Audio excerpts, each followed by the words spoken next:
Assalamualaikum warahmatullahi wabarakatuh.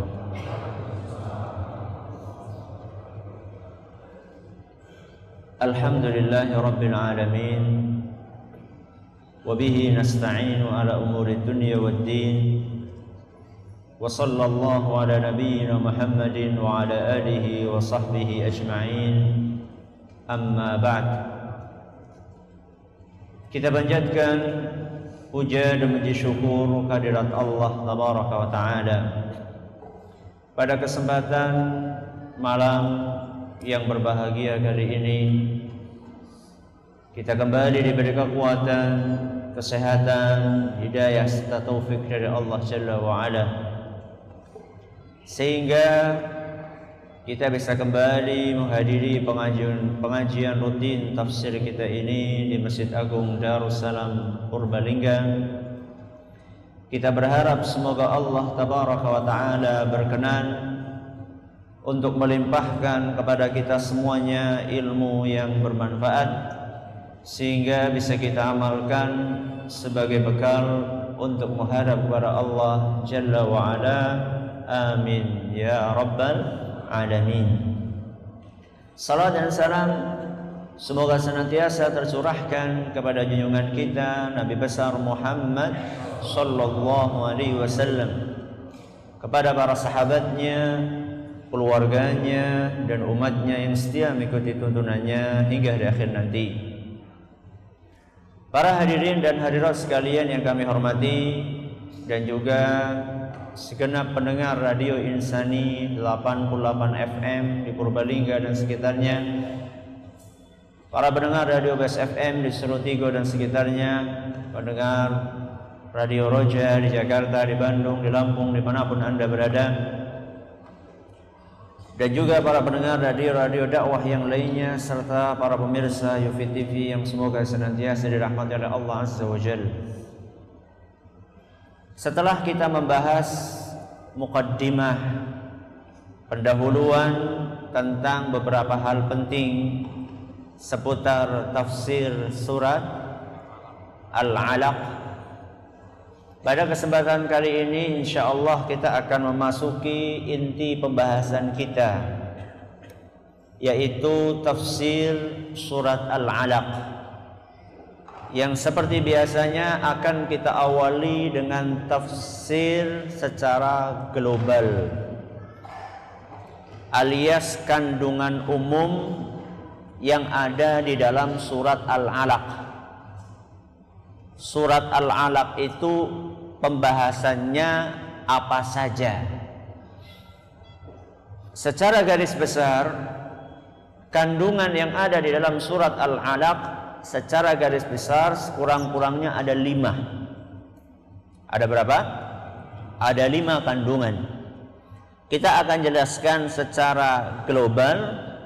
Adapun rinciannya ayat per ayat, insya Allah kita akan awali dari pertemuan yang akan datang dengan izin Allah Azza wa Jalla.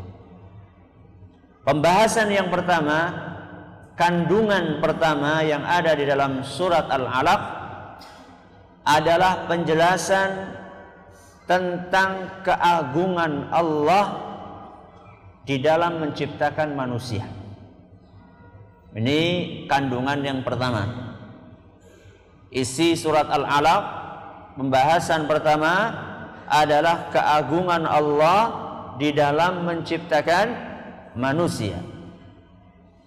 Ini kira-kira ada di dalam ayat yang keberapa?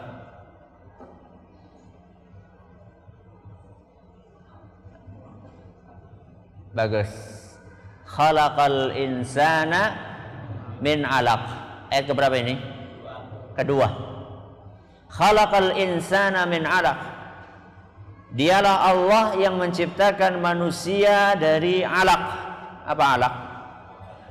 Segumpal darah. Kita dari apa? Segumpal darah. Dari segumpal darah, nanti secara rinci kita akan jelaskan. Allah Subhanahu wa Ta'ala menciptakan dari kita yang awalnya segumpal darah, kok bisa menjadi ahsani taqwim. Laqad khalaqnal insana fi ahsani taqwim.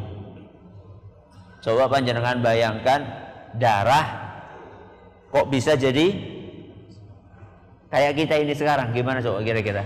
Bikinnya tuh gimana gitu loh. Dari darah, bahkan kalau kita bahas nanti ternyata bukan hanya dari darah nanti. Ternyata kita dari sesuatu yang untuk nyebut namanya saja kadang-kadang kita malu. Subhanallah. Apa fungsinya kita mengetahui asal muasal penciptaan kita?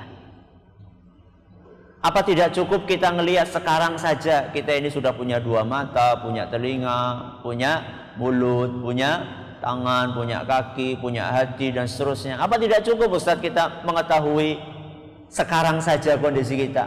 Kenapa kita perlu mengetahui asal muasalnya? Penting sekali. Amat sangat penting seorang manusia mengetahui asal muasal penciptaannya. Kenapa? Pertama, supaya nggak sombong. Supaya nggak sombong. Bahwa secantik-cantiknya Anda, seganteng-gantengnya Anda, sekaya-kayanya Anda, setinggi-tingginya jabatan Anda itu asal muasalnya dari sesuatu yang hina. Ketika kita mengingat asal muasal ciptaan Allah Subhanahu wa taala, asal muasal diciptakannya kita, maka perasaan sombong itu diharapkan akan turun. Yang kedua, manfaatnya adalah untuk mengetahui keagungan Allah Azza wa Jalla.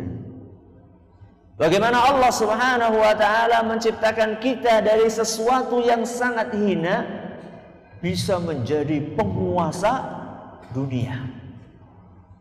Sekarang yang menguasai dunia siapa? Manusia. Ya. Manusia yang menciptakan dunia. Manusia yang menguasai dunia.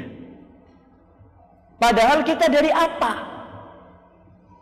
Bagaimana Allah Subhanahu wa taala menciptakan manusia dari sesuatu yang hina kemudian menjadi sosok penguasa? Ini tentu dengan campur tangan dari Allah Subhanahu wa taala. Dari mana Ustaz kita bisa membaca manusia itu diciptakan dari apa? Kita bisa buka di dalam Al-Qur'an dan kita bisa buka di hadis-hadis Nabi sallallahu alaihi wasallam.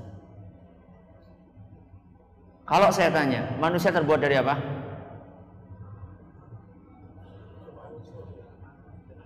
Tanah. Ada yang lain?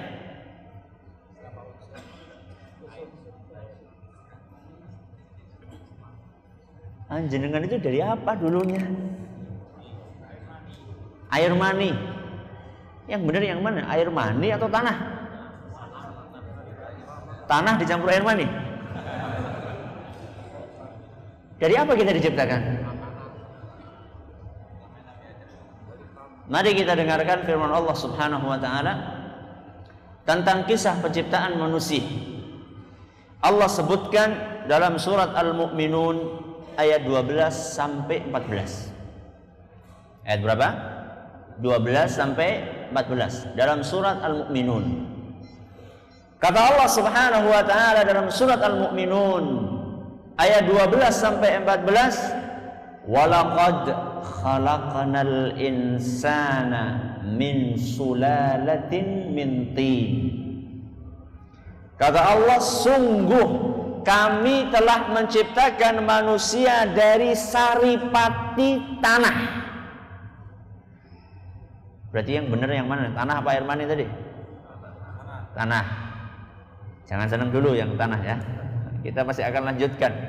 Ini kita baru baca ayat 12. Ayat berikutnya kata Allah Azza wa Jalla, "Tsumma ja'alnahu nutfatan fi qararim makin."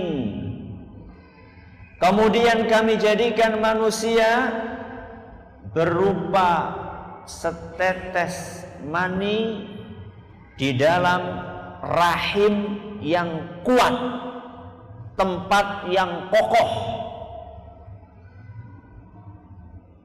Berarti yang benar yang mana nih? Dua-duanya benar. Kok bisa dua-duanya benar nih gimana?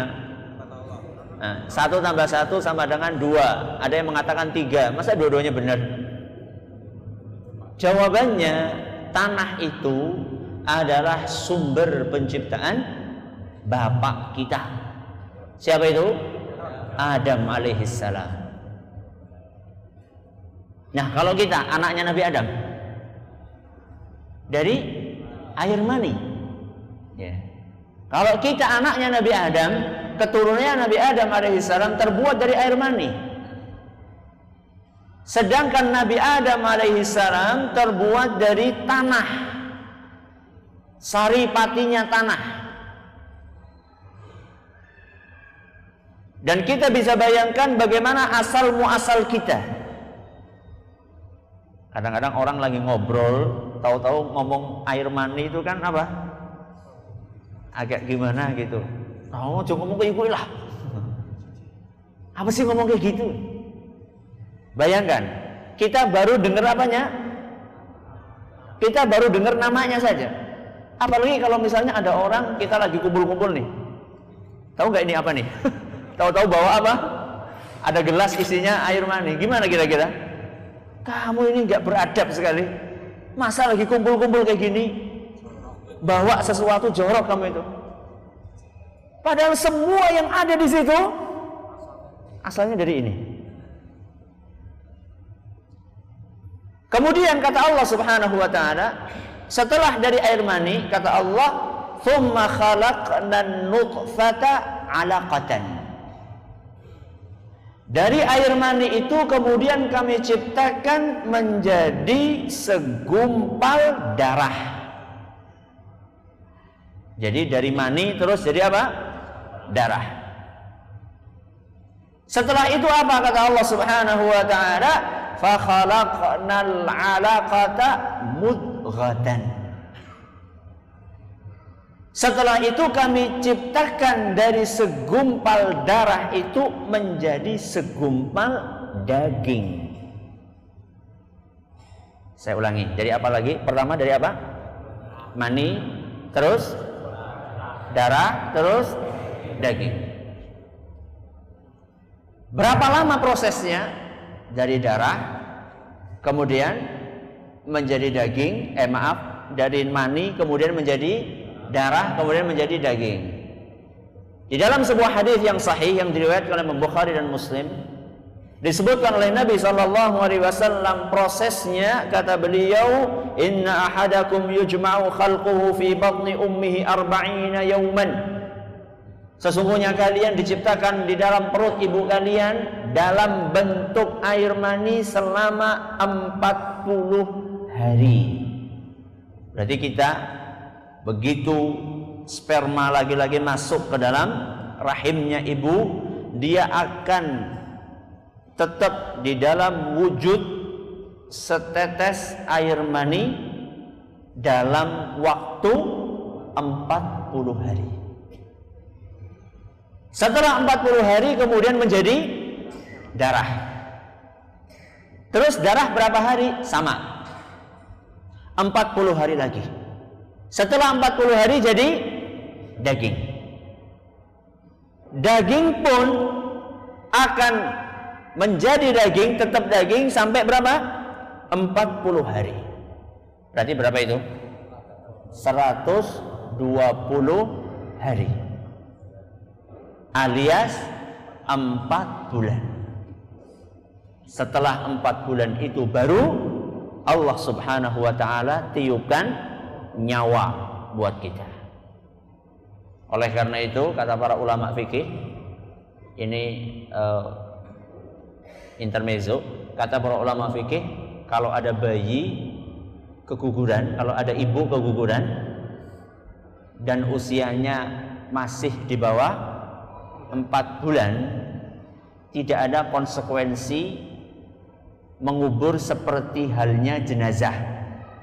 Maksudnya dikubur biasa, nggak perlu nggak perlu dikafani, nggak perlu dimandikan, nggak perlu disolati, kira-kira seperti itu. Ya seperti kalau misalnya kita punya sesuatu yang tidak baik, kita kubur gitu saja. Tapi kalau sudah 40 tahun, kalau sudah 4 bulan, kalau sudah 4 bulan ke sana, berarti sudah ada apanya? Nyawanya. Kalau sudah ada nyawanya, berarti diperlakukan seperti manusia. Disolati, dimandikan, dikafani, disolati, dimakamkan, bahkan kata para ulama kalau bisa diakikahi dan dikasih nama. Kalau bisa diakikahi dan dikasih nama, kalau bisa. Nah, kata Allah Subhanahu wa taala, setelah manusia diciptakan dalam bentuk segumpal daging, kelanjutannya apa? Fa khalaqnal mudghata 'idhama. Setelah 120 hari itu kemudian mulai Allah Subhanahu wa taala menciptakan di dalam segumpal daging tersebut tulang-tulang. Makanya kalau bayi keguguran sebelum usia 4 bulan, ya, maaf tadi 40 hari ya saya ngomongnya ya. Nah, setelah sebelum usia 4 bulan, kalau diperhatikan belum ada apanya? Tulangnya. 4 bulan ke sana mulai ada tulang, kemudian kata Allah Subhanahu wa taala, "Tsumma ansha'nahu khalqan akhar." Kemudian setelah itu kami bentuk rupanya, mulai ada apanya? Mulai ada telinganya, mulai ada tangannya, mulai ada kakinya. Itulah proses penciptaan manusia. Kalau misalnya kita sudah mengetahui bagaimana kita diciptakan oleh Allah Azza wa Jalla, maka kita seharusnya tahu diri. Jangan sampai kita itu sombong di muka bumi ini. Ini adalah yang pertama. Isi pembahasan yang kedua yang ada di dalam surat Al-Alaq adalah penjelasan tentang kemurahan Allah mengajari manusia. Ini yang kedua. Penjelasan tentang kemurahan Allah di dalam mengajari manusia. Tadi kita sudah bahas bahwasanya kita ini diciptakan oleh Allah Subhanahu wa taala dari sesuatu yang hina. Kok bisa sesuatu yang asal muasalnya hina ini menjadi penguasa di muka bumi ini? Jawabannya karena Allah Subhanahu wa taala bermurah memberikan kepada kita ilmu. Dengan ilmulah kemudian kita bisa menguasai alam semesta ini. Padahal kalau misalnya kita pikirkan antara gajah sama kita besar mana? Gajah. Kenapa kita yang menguasai gajah? Karena Allah Subhanahu wa taala memberikan kita ilmu. Dan ini adalah kemurahan dari Allah Azza wa Jalla. Karena kita lahir ke muka bumi ini dalam keadaan tidak tahu apa-apa. Kata Allah Subhanahu wa taala, "Wallahu akhrajakum min butuni ummahatikum la ta'lamuna syai'a." Allah Subhanahu wa taala mengeluarkan kalian dari perut ibu kalian dalam keadaan kalian ini tidak tahu apa-apa. Apa ada bayi ceprot langsung bisa matematika? Apa ada bayi ceprot langsung bisa ngaji? Ya. Bayi begitu lahir bisanya nangis. Ya. Kalau misalnya ada bayi lahir langsung bisa baca Fatihah, itu mungkin ibunya lari malah bukan seneng itu. Atau bayi lahir langsung bisa ngomong bahasa Inggris, itu akan kebingungan. Kita lahir ke muka bumi ini dalam keadaan tidak tahu apa-apa. Kemudian Allah Subhanahu wa taala bekali kita dengan alat-alat untuk mencari ilmu. Kata Allah Subhanahu wa taala, "Wa ja'ala lakumus sam'a wal absara wal af'idah." Kata Allah Subhanahu wa taala, kemudian kami beri kalian wahai para manusia as-sam'a, napa? Telinga. Wal absara, dan penglihatan, wal af'idah, dan hati. Ini Allah sebutkan dalam Al-Quran surat An-Nahl ayat 78. Jadi manusia subhanallah dengan kemurahannya Allah Subhanahu wa taala beri kita ilmu. Kalau bukan karena Allah, maka kita tidak mungkin punya ilmu. Bahkan sampai malaikat saja mereka mengakui ilmunya siapa? Manusia. Ingat ceritanya penciptaannya Nabi Adam. Di dalam surat Al-Baqarah Allah bercerita bagaimana awal proses diciptakannya Nabi Adam. Ketika Allah Subhanahu wa taala akan menciptakan Nabi Adam, malaikat apa? Ya, dalam tanda kutip protes ya. Protes dalam tanda kutip. Kata Allah Subhanahu wa taala, "Wa idz qala rabbuka lil malaikati inni ja'ilun fil ardi khalifah." Ingatlah ketika Allah Subhanahu wa taala berfirman, "Sungguh kami akan menciptakan di muka bumi ini seorang khalifah, yakni manusia." Apa kata para malaikat? Qalu ataj'alu fiha may yufsidu fiha wa yasfiku dima. Wahai Rabbi, apakah engkau akan menciptakan di muka bumi ini sosok-sosok yang suka untuk membuat kerusakan di atasnya dan menumpahkan darah? Prediksinya malaikat benar nggak? Benar nggak? Benar. Benar sekali apa yang dibersihkan oleh para malaikat. Kemudian kata para malaikat, "Wa nahnu nusabbihu bihamdika wa nuqaddisu lak." Sedangkan kami ya Allah selalu bertasbih. Kami selalu mensucikan Engkau wahai Rabbi. Alias antara kami sama manusia ini, kami kan ibadah terus ya Allah. Masa butuh menciptakan apa? Manusia di muka bumi ini. Maka kata Allah Subhanahu wa taala, "Qala inni a'lamu ma la ta'lamun." Aku ini kata Allah lebih paham dibandingkan kalian. Aku ini mengetahui apa yang tidak kalian ketahui. Kemudian setelah itu Allah Subhanahu wa taala ingin menjelaskan keistimewaan manusia. Wa 'allama Adamal asma'a kullaha.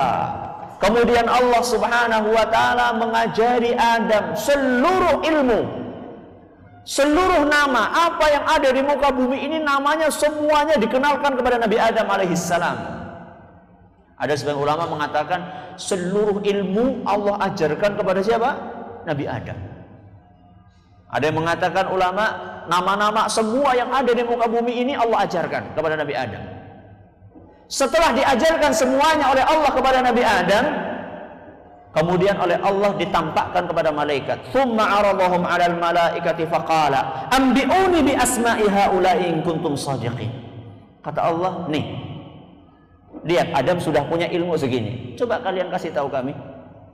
Coba wahai para malaikat kasih tahu kami apa yang diketahui oleh Adam ini. Apakah kalian bisa? Apa kata malaikat? Qalu subhanaka la ilma lana illa ma 'allamtana innaka antal alimul hakim. Kata para malaikat, wahai Rabbi, ya kami ngakulah. Subhanak, maha suci Engkau wahai Rabbi, la ilma lana. Kami enggak punya ilmu illa ma 'allamtana, kecuali yang Engkau ajarkan kepada kami. Ini Allah sebutkan dalam surat Al-Baqarah ayat 30 sampai 32. Jadi Allah Subhanahu wa taala dengan karunia-Nya mengajarkan kepada kita ilmu-ilmu yang sebelumnya banyak kita tidak ketahui. Ilmu baca Quran, ilmu fisika, ilmu biologi, ilmu kimia, ilmu agama, ilmu apa saja. Dan subhanallah, setiap hari seakan-akan ada ilmu baru yang diketahui oleh manusia. Ini adalah berkat karunia dari siapa? Dari Allah Subhanahu wa taala. Ini adalah pokok pembahasan yang keberapa? Yang kedua. Yang ketiga, pokok pembahasan yang ada di dalam surat Al-Alaq, penjelasan tentang salah satu sifat dasar manusia. Penjelasan tentang salah satu sifat dasarnya manusia. Apa itu? Manusia suka lupa daratan. Apa lupa daratan? Lupa daratan apa? Apa bedanya lupa daratan sama lupa lautan? Lupa daratan itu adalah ungkapan, ya, ungkapan kias, ya, tentang orang-orang yang melampaui batas. Jadi salah satu sifat dasarnya manusia itu suka melampaui batas. Allah sebutkan di dalam surat Al-Alaq ayat 6. Kata Allah Subhanahu wa taala, "Kalla innal insana layatgha." Ketahuilah bahwasanya manusia itu betul-betul melampaui batas. Betul-betul manusia itu suka lupa daratan. Apa penyebabnya? Ar-ra'ahustaghna. Karena manusia sering merasa kaya. Kalau kita baca ayat ini berarti jadi orang kaya ini bagus apa enggak? Jadi orang kaya bagus enggak? Bagus. Oh, merasa kaya, berarti belum tentu kaya ya. Berarti mendingan jadi orang kaya enggak merasa kaya gitu. Atau jadi orang miskin merasa kaya. Saya pernah sering menyampaikan kisah ada sebuah becak, ya, sebuah becak yang ditempeli apa? Stiker, ya, yang ditempeli stiker di apanya? Di bempernya itu apa tulisannya? Biar kere asal sombong. Apa tulisannya? Biar kere asal sombong. Astagfirullahaladzim. Ya, kalau miskin sombong itu, ya nek kaya sombong. Ini apa? Member. Patut. Nah, patut di sini bukan berarti boleh, ya. Patut di sini maksudnya ada alasan, ya. Nah, ini sudah miskin sombong. Bahkan bangga, ya, biar miskin asal sombong gitu. Masya Allah. Ada sebagian orang dengan kekayaannya terseret menjadi kesombongan, terseret kepada kesombongan. Contohnya, kalau zaman dahulu contohnya itu seperti Qarun. Sering saya sampaikan, Qarun itu kalau boleh dikatakan dengan miliarder yang ada saat ini atau milioner yang ada saat ini masih kalah sama Qarun. Kuncinya saja, kunci gudangnya saja nggak bisa dibawa oleh 10 orang. Padahal itu baru kuncinya. Ya bisa panjenengan bayangkan, panjenengan punya emas disimpan di gudang, ya.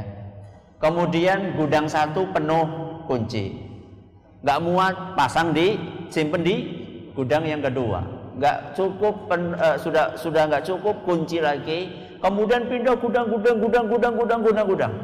Kira-kira berapa kunci sehingga 10 orang nggak kuat? Coba panjenengan bayangkan, berapa kunci kira-kira? Wah, jangan kuncinya gede-gede jangan Ustaz. Yo ora lah yo. Yang jadi kunci ya segede-gede kunci sepira. Ya. Segede-gede kunci segini paling ya. Coba bisa Anda bayangkan 10 orang, dan itu bukan, saya katakan bukan orang-orang yang kerempeng-kerempeng, bukan. Hah? Disebutkan dalam Al-Quran orang-orang yang kekar-kekar, yang kuat-kuat. Itu padahal baru bicara apanya? Kunci. Belum isinya. Coba saya tanya, mungkin ada di sini yang punya gudang harta? Lah, usah tapi simpen ngendi lah. Nang bumbung be ora kebek-kebek. Masya Allah. Ini Qarun. Tapi karena kekayaannya ini dia jadi lupa kepada Allah Azza wa Jalla. Ar-ra'ahustaghna, dia merasa kaya sehingga merasa nggak butuh sama Allah Subhanahu wa taala. Ini ajib ya. Ajaib sekali, aneh sekali orang kaya yang karena kekayaannya merasa tidak butuh sama Allah. Ini luar biasa. Luar biasa keterlaluannya. Kenapa Ustaz? Karena bagaimana mungkin dia tidak butuh sama Allah? Dia itu tidak akan mungkin bisa memanfaatkan kekayaan yang dimilikinya kalau tidak ada bantuan dari Allah Subhanahu wa taala. Kok bisa Ustaz? Loh, dia punya kekayaan, gak mungkin dia bisa memanfaatkan kekayaannya kalau gak dibantu sama Allah. Contoh, Dia punya kekayaan yang begitu banyak, bisa beli makanan yang demikian enaknya. Akan tetapi kalau Allah tidak berkehendak, bisa nggak dia menikmati makanan tersebut? Kenapa? Sakit. Karena apa? Sakit. Betapa banyak orang-orang yang kaya raya, makanannya cuma nggak boleh macam-macam. Mau makan daging, kolesterol. Mau makan yang manis-manis, apa? Gula. Apalagi itu? Mau makan jeroan, asam urat. Siapa mana yang gue jajal? Enggak mungkin seseorang itu bisa memanfaatkan nikmat yang Allah berikan kepada dia, kekayaannya, kalau nggak dibantu sama Allah Subhanahu wa Ta'ala. Maka sangat aneh ketika orang kaya kemudian dia ini lupa dan merasa tidak butuh kepada Allah Azza wa Jalla. Kalla innal insana la yatgha. Sungguh manusia itu betul-betul lupa daratan. Potensi manusia untuk lupa daratan itu kalau dikasih, contoh ya, dikasih harta, dia akan lupa daratan, merasa nggak butuh sama Allah. Begitu pula kalau dikasih kekuasaan, apalagi kalau kekuasaan yang apa istilahnya, yang absolut ya, kira-kira seperti itu. Kekuasaan yang mutlak, penguasa seumur hidup misalnya kayak gitu. Biasanya orang-orang yang seperti ini dia akan tagha. Dia akan lupa daratan. Akan tetapi tidak setiap orang yang kaya lupa daratan. Contoh yang paling gampang adalah Nabi siapa? Yang kaya sekali siapa? Nabi Sulaiman. Nabi Sulaiman alaihissalam. Bukan King Sulaiman ya. Nabi Sulaiman. Ya. Nabi Sulaiman alaihissalam. Ya. Kekayaannya luar biasa. Sampai istananya itu di bawahnya itu kayak apa? Kayak air. Ini bisa dibayangkan, ya. Kita jalan itu di bawahnya ada kayak airnya. Padahal itu zamannya siapa? Nabi Sulaiman. Kalau sekarang misalnya masjid di mana itu? Di Dubai, ya, yang katanya masjid Masya Allah luar biasa itu. Kalau itu saya katakan masuk akal loh. Sekarang zamannya zaman apa? Zaman modern. Kalau zamannya Nabi Sulaiman sudah ada itu. Akan tetapi bagaimana sikapnya Nabi Sulaiman? Walaupun hartanya luar biasa banyaknya, apa kata Nabi Sulaiman? Hadza min fadli Rabbi. Apa artinya hadza min fadli Rabbi? Ini semua itu karunia dari Allah. Ini ungkapannya Nabi Sulaiman. Ya. Jadi ketika Nabi Sulaiman diingatkan dengan kekayaannya, kalau sekarang mungkin ya, John sugih temen sih, ya, kira-kira seperti itu ya. Apa kata Nabi Sulaiman? Hadza min fadli Rabbi.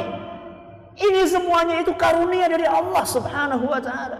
Liyabluwani aashkuru am akfur. Allah itu pingin menguji saya, apakah saya ini akan syukur atau kebalikannya kufur. Ini Allah sebutkan dalam Al-Quran surat An-Naml ayat 40. Dalam surat An-Naml ayat 40 Allah Subhanahu wa Ta'ala mencontohkan bagaimana seharusnya orang kaya. Akan tetapi kebanyakan orang kaya atau banyak dari orang kaya kalau ditanya, "Jun, umumnya gede temen sih, kepriwe carane?" "Yo iya wong anake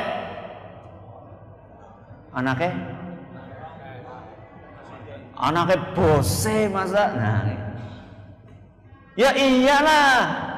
Nah, wong saya ini sarjana ekonomi masa nggak kaya. Jadi banyak di antara manusia ketika mendapatkan kenikmatan dari Allah Subhanahu wa Ta'ala seperti apa yang disebutkan oleh Allah Azza wa Jalla. Kalla innal insana la yatgha.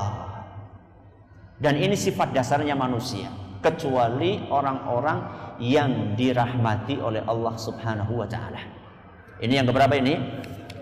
Ini yang ketiga. Yang keempat, di antara isi pembahasan dari surat Al-Alaq penjelasan tentang salah satu kebiasaan orang kafir. Penjelasan tentang salah satu kebiasaan orang kafir. Apa itu? Suka menghalangi kaum mukminin untuk beribadah. Apa kebiasaan orang kafir? Suka menghalangi kaum mukminin untuk beribadah. Ini dari mana kita ambil kesimpulannya, Ustaz? Dari firman Allah ayat yang ke-9. Surat Al-Alaq ayat yang ke-berapa? 9. Ada yang hafal? Bagus. Ara'aital ladzi yanha 'abdan idza shalla. Bagaimana pendapatmu tentang orang yang melarang 'abdan idza shalla, seorang hamba yang akan sholat atau yang sedang sholat? Ini ayat ini asbab nuzulnya adalah kisahnya Abu Jahal. Kisahnya siapa? Abu Jahal. Yang Nabi sebutkan dalam sebuah hadis riwayat Muslim. Diceritakan pada suatu hari Abu Jahal mengatakan, "Hal yu'affiru Muhammadun wajhahu baina adhurikum?" Apakah Muhammad kembali meletakkan kepalanya di atas tanah di hadapan kalian? Kalau bahasa kita sekarang, apa kembali dia itu jengking-jengking di hadapan kalian, itu bahasa kita kira-kira. Jadi saking bencinya Abu Jahal melihat Nabi kita SAW apa? Sholat. Bisa dibayangkan orang sholat kok malah digitukan sama siapa? Sama Abu Jahal. Faqila na'am, iya wahai Abu Jahal. Kami melihat Muhammad kembali dia ini sujud, ya, meletakkan kepalanya di tanah. Begitu mendengar laporan dari bawahannya, maka Abu Jahal mengatakan, "Wallati wal Uzza." Apa artinya Wallati wal Uzza? Demi Lata dan Uzza. Ini sumpahnya orang musyrikin. Kalau kita demi Allah. Kata Abu Jahal, demi Lata dan Uzza, la in ra'aituhu yaf'alu dzalika la ata'anna 'ala raqabatihi aw law 'affiranna wajhahu fit turab.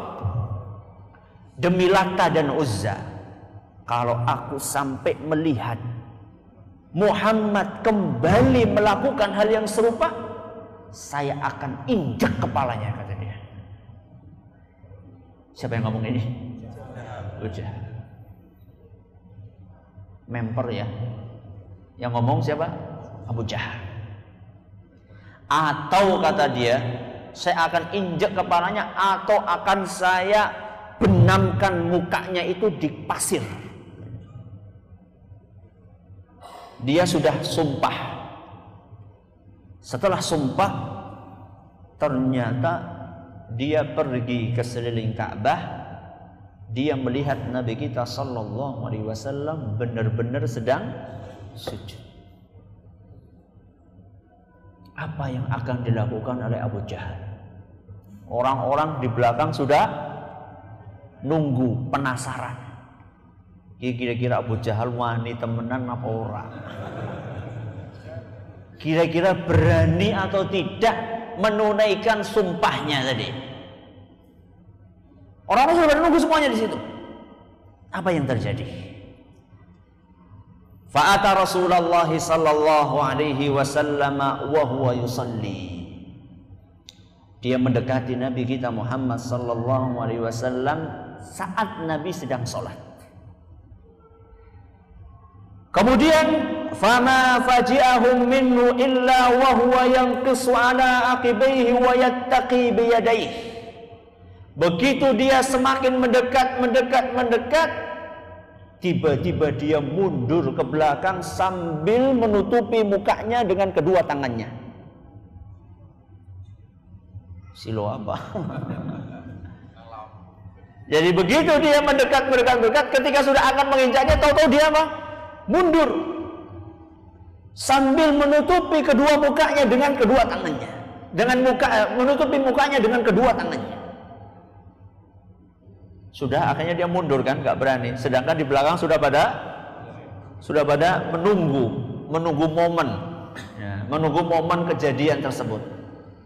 Maka mereka pun bertanya, malah kan? Ada apa ente? Ente barusan katanya sudah bersumpah pengen nginjak, ente sudah di depannya malah mundur. Dan Nabi kita Muhammad SAW tetap dalam sujudnya. Beliau SAW tidak mengeluarkan pedang, juga tidak memanggil pasukan. Nabi SAW sujud biasa. Kenapa ente mundur? Maka Abu Jahal mengatakan, inna baini wa bainahu la khandaqan min narin wa hulan wa ajnihatan.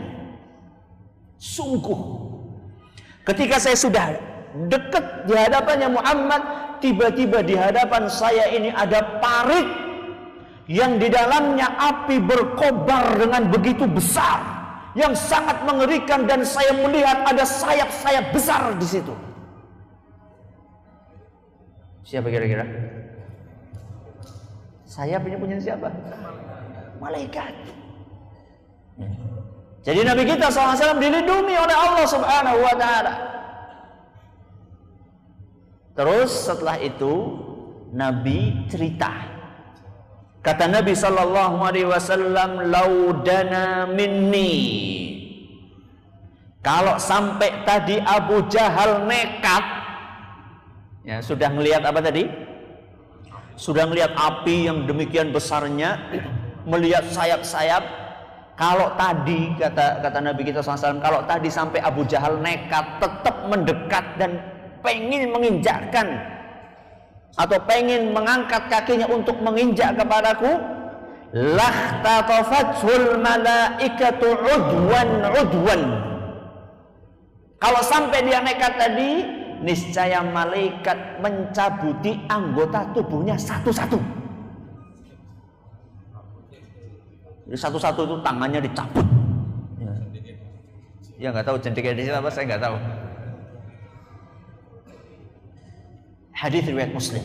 Kemudian Allah Subhanahu wa Ta'ala menurunkan firman-Nya, ara'aital ladzi yanha 'abdan idza shalla. Lihatlah bagaimana ada seorang yang melarang seorang hamba yang sedang sholat. Dan memang kenyataannya di zaman kita ini, banyak orang melakukan kebaikan malah dihalang-halangi, sedangkan yang buruk-buruk malah dibudayakan. Yang halal dihalangi, yang haram dilegalkan. Apa contohnya? Apa contohnya, Jajal? Yang halal dihalang-halangi, yang haram malah dilegalkan. Contohnya apa? Contohnya poligami sama prostitusi. Apa contohnya? Poligami sama prostitusi. Wong arep poligami ketone angel banget. Padahal poligami itu halal apa enggak? Ibu-ibu halal apa mboten, Bu?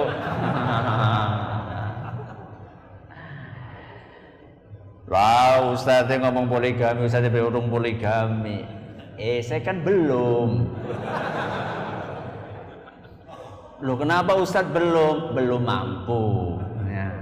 Kalau sudah mampu, ya lain cerita. Ya. Enggak takut Ustaz ditinggal jamaahnya Ustaz. Ya, niatnya lillahi ta'ala. Ya.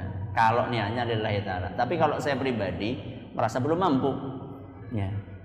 Saya juga nggak setuju dengan orang-orang yang poligami modalnya modal bonek, bondo, nekat. Saya juga nggak setuju. Ya. Makanya saya merasa, wah saya belum mampu kok. Belum mampu dari sisi materi, belum mampu dari sisi ilmu, belum mampu dari sisi psikologis, ya. Saya merasa belum mampu. Kalau yang sudah mampu, monggo. Ustaz, masa jamaah nyalip ustadz? Ya nggak apa-apa, nggak ada larangan kok. Ya. Jadi kalau misalnya ada di antara jamaah sekalian merasa sudah cukup ilmunya, sudah cukup materinya, sudah cukup psikologisnya, kekuatan mentalnya, monggo, nggak apa-apa. Yang ingin saya katakan di sini adalah bagaimana sesuatu yang halal dihalang-halangi, sedangkan yang haram dilegalkan. Prostitusi, ya, lokalisasi, itu kan untuk berzina, ya, dilegalkan. Contoh yang lain, bagaimana suara azan dianggap mengganggu. Sekitar beberapa bulan atau beberapa tahun yang lalu terdengar isu-isu bahwa suara azan ini harus diseragamkan, ini ganggu ini. Berbagi kuping. Oh, berbagi kuping azan ya. Terus kalau misalnya ada musik keras-keras itu enggak berbagi gitu ya. Contoh yang lain, sesuatu yang baik dihalang-halangi. Contoh yang lain apa? Wanita muslimah pengen menutup aurat dengan sempurna, dicurigai. Gue milih aliran apa gue? Subhanallah. Melihat anaknya kemudian memakai jilbab yang agak gede dikit, keluar pakai kaos kaki, bahkan mungkin ada yang mulai menutup mukanya pakai cadar. Jangan nganahi lah. Terus kalau keluar rumah pakai baju, nuwun sewu nggih. Nuwun sewu nggih. Pakai baju suku primitif. Coba sekarang saya tanya, orang sekarang kan mengatakan kalau pakai rok mini, pakai tank top itu kan katanya modern ya, katanya modern ya, iya. Padahal sebenarnya yang pakai baju kayak gitu kan kalau dulu itu apa istilahnya itu yang nggak pakai baju itu loh manusia purba, betul. Manusia apa? Manusia purba. Homo Homo sapien ya. Ya. Coba kita katakan itu modern, padahal itu sebenarnya kembali kepada zaman purbakala. Ketika orang-orang belum pakai baju. Coba sekarang kalau kita lihat di pedalaman Afrika, nun sewu, ya, atau di pedalaman Kalimantan yang belum terambah oleh teknologi, kita akan dapatkan mereka berbaju dengan baju yang sangat minim. Itu sebenarnya bukan menunjukkan kemodernan, itu justru menunjukkan kejahiliahan. Makanya sampai sekarang ini masih ada kebaikan dilarang, sedangkan keburukan malah dilegalkan. Sudah, ini kandungan yang keberapa? Yang keempat. Yang kelima, motivasi untuk istiqomah. Motivasi untuk istiqomah. Di dalam firman Allah Subhanahu wa taala, "Kalla la tuti'hu wasjud waqtarib." Yang artinya jangan sekali-kali kamu ikuti keinginan mereka. Jadi orang-orang kafir yang ingin menghalangi kita dari ibadah, jangan sekali-kali kita taati mereka. Wasjud waqtarib, tapi tetaplah engkau sujud dan dekatkan dirimu hanya kepada Allah Azza wa Jalla. Sampai di sini pengajian kita pada kesempatan kali ini. Semoga bermanfaat dan mohon maaf nanti ba'da Isya karena satu dan lain hal tidak ada tanya jawab. Ya, mungkin itu yang dapat kami sampaikan. Terima kasih atas perhatiannya. Mohon maaf atas segala kurangnya. Kita tutup dengan membaca Subhanakallahumma wa bihamdika asyhadu an la ilaha illa anta astaghfiruka wa atubu ilaik. Wassalamualaikum warahmatullahi wabarakatuh. Jangan lupa untuk subscribe dan share bila kajian ini dirasa bermanfaat.